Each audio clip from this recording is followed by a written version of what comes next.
Hello বন্ধুরা, আমার চ্যানেলে তোমাদের সবাইকে স্বাগতম। আশা করছি তোমরা সবাই ভালো আছো। আজ একটি নিরামিষ আলুর দম রেসিপি নিয়ে এসেছি, যা খেতে হয় খুব সুস্বাদু এবং বানাতে সময়ও খুব কম লাগে। এইভাবে নিরামিষ আলুর দমটি বানিয়ে বাড়িতে লুচি এবং ফ্রাইড রাইসের সাথে তোমরা খেয়ে দেখো, ভীষণ ভালো লাগে। চলো বন্ধুরা, তাহলে আমরা ঝটপট রেসিপিটি বানিয়ে ফেলি।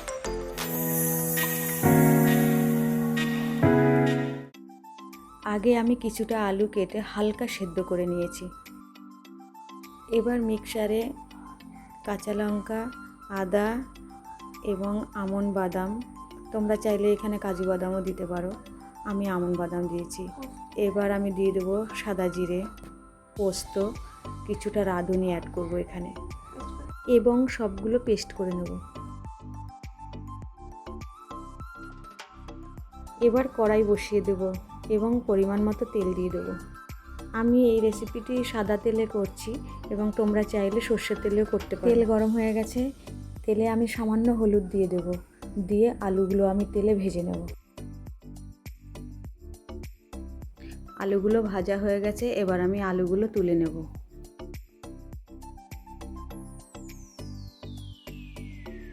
আবার কড়াইতে তেল দিয়ে দেব। তেল গরম হয়ে গেছে, এবার ফোড়নে দিয়ে দেব 2টি শুকনো লঙ্কা, দারচিনি, লবঙ্গ, এলাচের দানা আগে ছাড়িয়ে নিয়েছি আমি, গোটা এলাচ দেব না, আমি দানাগুলো দেব।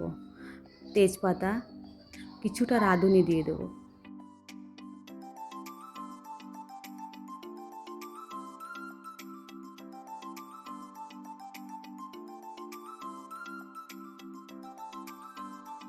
এবার আগে থেকে পেস্ট করে রাখা মশলাটি দিয়ে দেব।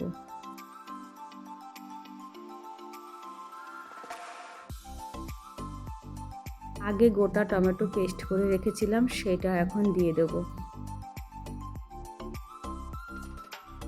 এখন আমি স্বাদ মতো লবণ এবং পরিমাণ মতো হলুদ দিয়ে দেব।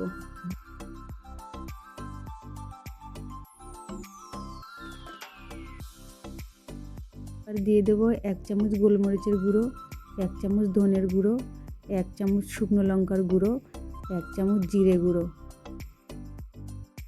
এবার সামান্য হিং এবং কাশ্মীরি লঙ্কার গুঁড়ো দিয়ে দেব।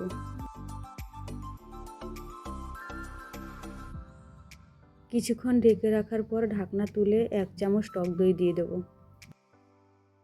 এবার ভালোভাবে মশলাটি কষিয়ে নেব।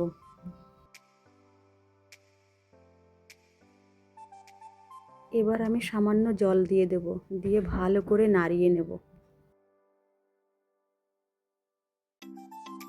এবার পরিমাণ মতো জল দিয়ে দেব।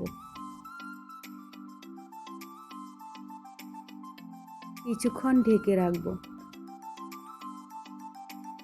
ঢাকনা তুলে এবার আমি আলুগুলো দিয়ে দেব। আলুর দম প্রায় হয়ে গেছে, এবার আমি ঘি এবং গরম মশলা দিয়ে দেব। ব্যাস, রেসিপিটি তৈরি হয়ে গেছে। এই আলুর দম রেসিপিটি একদম অনুষ্ঠান বাড়ির স্বাদে ভরপুর। বন্ধুরা, তোমরা এইভাবে বাড়িতে একবার বানিয়ে দেখো, তোমাদের অবশ্যই ভালো লাগবে। ভিডিওটি ভালো লাগলে আমার চ্যানেলটিকে লাইক এবং প্লিজ বন্ধুরা সাবস্ক্রাইব করে দেবে ও পাশে থাকা বেল আইকনটি ক্লিক করে দেবে। ধন্যবাদ বন্ধুরা।